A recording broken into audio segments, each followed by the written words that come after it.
The wind howls across the steppe, biting and relentless, carrying with it the scent of looming snow. It is the Middle Pleistocene, in what is now Suffolk, England. The year, if it were numbered, would be roughly 400,000 BC. In a small, sheltered depression of the landscape, a group of Homo heidelbergensis huddles together. But they are not merely enduring the cold, they are defying it. At the center of their circle dances a captive spirit.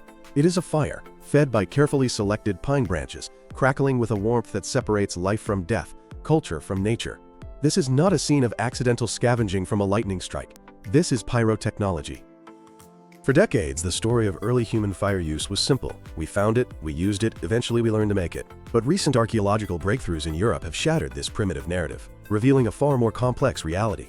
From the chemically complex adhesives of Neanderthals to the organized living rooms of their ancestors, the mastery of fire was not just a survival skill. It was the cognitive spark that ignited humanity. The journey begins not with an invention, but with a relationship.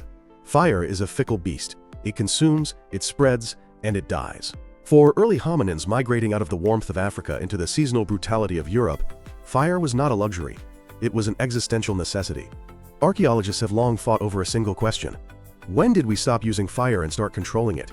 One camp, often called the opportunists, argues that for nearly 1 million years, humans were merely fire followers, collecting embers from natural wildfires caused by lightning. The opposing view, the pyro-engineers, is bolstered by recent evidence suggesting that by the time humans settled in Europe's northern latitudes, they were already masters of ignition. The evidence for the latter has emerged from the shadows of deep time. At Beech's Pit in England, dating back 400,000 years, the arrangement of burnt flint and sediment tells a deliberate story. These were not random scorch marks. The hearths were located specifically to optimize warmth and smoke clearance. The sediments reveal that fires burned at temperatures exceeding 400 degrees Celsius. This is hot enough to cook, harden wood, and fracture stone. This was a home base in the truest sense, a place where fire was a permanent member of the community. Further south, at Valdocaros II in Spain, approximately 245,000 years ago, the picture sharpens. Here, archaeologists have found organized hearths that were likely used for cooking. Chemical analysis of the sediments reveals the degradation products of pine wood and fungus. This suggests that these early humans were not just throwing anything on the flames. They were selecting specific fuels, perhaps even rotting wood, to maintain the perfect cooking sweet spot between 280 and 350 degrees Celsius. If Homo heidelbergensis were the pioneers of the hearth, their descendants, the Neanderthals, were the first industrial chemists.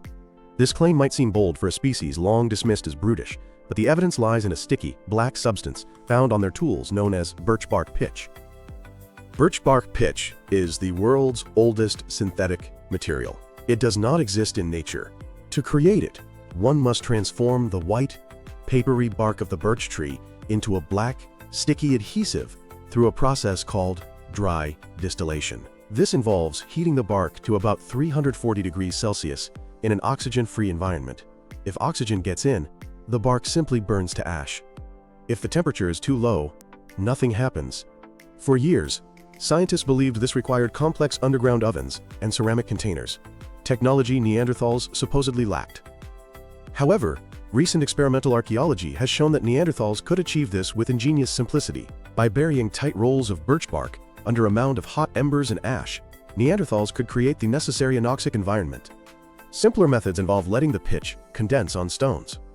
Yet, a 2019 study and subsequent finds at Vanguard Cave in Gibraltar suggest they didn't just use the simple methods. They likely engineered specific pits, sealed with distinct layers of sand and guano to strictly control the thermodynamics.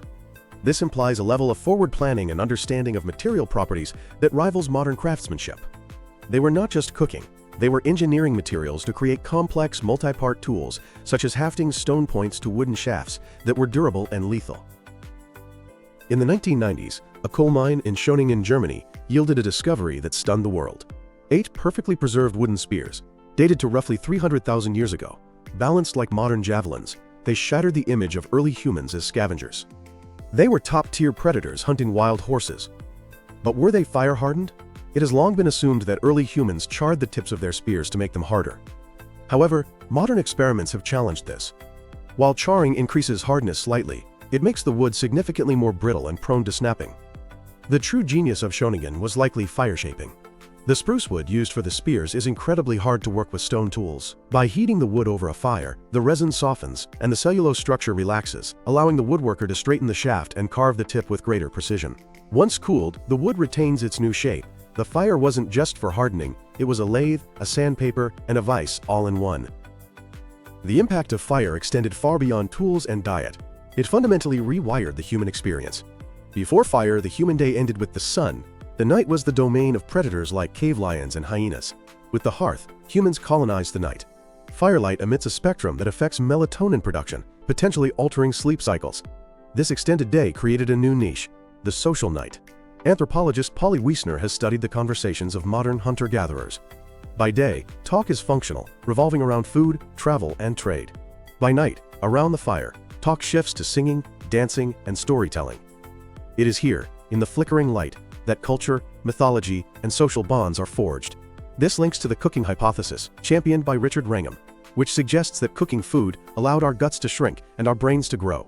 While the timing is debated, there is no doubt that by the time of the Neanderthals, cooking was unlocking caloric potential that fueled the massive brains of the Middle Paleolithic. Perhaps the most elusive evidence has been the mechanism of ignition. Did they carry embers from camp to camp, terrified of letting them die? Recent discoveries at East Farm, Barnum in the UK, and other sites have provided the smoking gun of fire production, iron pyrite. When struck against flint, pyrite produces a dull, long-lasting spark ideal for catching tinder.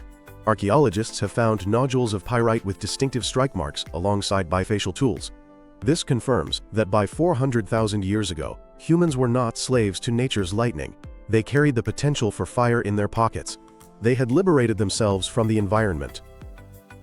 To view the charcoal-stained soil of a Paleolithic cave is to look at the remnants of a revolution.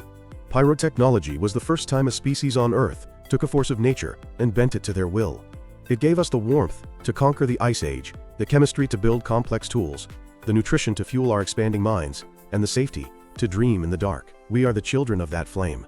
Every time we flip a light switch, start an engine, or cook a meal, we are repeating the ancient ritual started by a Homo heidelbergensis on a cold, windswept steppe, shielding a small, precious spark from the wind.